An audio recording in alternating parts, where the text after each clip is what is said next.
years, we have run out of excuses, and it is time to set Ghana right and get our country to where it should be.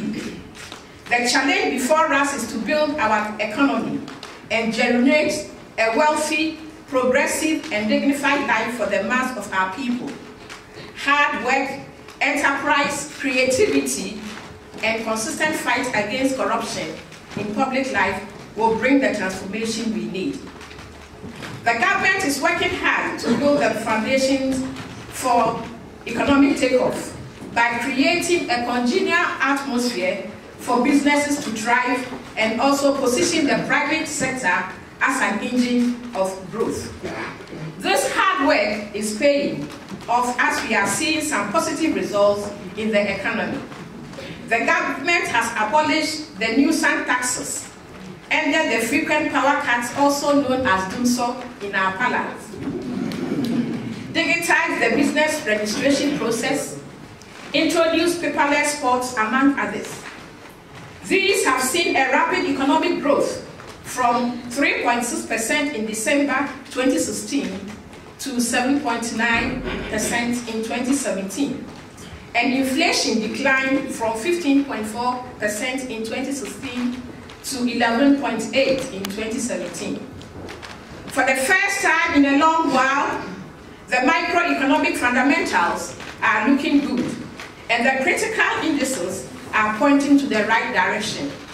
Earlier in January, the World Bank forecasted Ghana's economy to grow by 8.3%, making it one of the fastest growing economies in the world. Also recently, Bloomberg described Ghana's stock exchange as the best performing stock exchange in the world for January 2018. Our major challenge that continues to plague many countries is the canker of corruption. In addressing this, the government has appointed an independent special prosecutor to deal with issues of corruption and fraud by public officials. The president believes that key to economic growth is the development of human resource capacity of Ghana. As a result, he recently launched and implemented the free senior high school education policy. What we have achieved cannot be compared to the challenges ahead. The job ahead is indeed enormous, and we continue to call on all our friends and stakeholders to join us to achieve this vision, especially in the field of trade and investment. To achieve rapid industrialization, the president continues to invite investors everywhere he goes on his flagship projects, One District, One Factory, and Planting for Food and Jobs. I extend that invitation to all and declare to you that Ghana is open for business.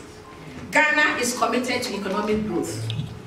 Pass by the embassy and have a chat with our able officers about the various opportunities in agriculture, power and energy, ICT, infrastructure, and many more. This invitation is also extended to the Ghanaians in the diaspora. We need your talents, skills, and the various expertise you have accrued outside Ghana. Our doors are always open to you. Come and share our innovative ideas, technologies, and techniques that will help move our great nation forward. Your Excellencies, distinguished guests, ladies and gentlemen, at this juncture, I would like to mention that our relations with the Nordics continue to flourish, and we are proud to be your partners in this transition from aid to trade. In this transition, it is noteworthy that our Danish counterparts have demonstrated incredible support, optimizing the strong Ghana-Denmark relations, which had and continue to exist over the years. A key highlight of this was the monumental visit of Her Majesty Queen Margaret II with over 80 businesses to Ghana last year. We look forward to more of such visits from our other Nordic partners in the coming years. Your Excellencies, distinguished guests, ladies and gentlemen, on this note, may I invite all my officers to join me we raise our glasses to propose toast in the prosperity and goodwill of the Republic of Ghana and the Nordics.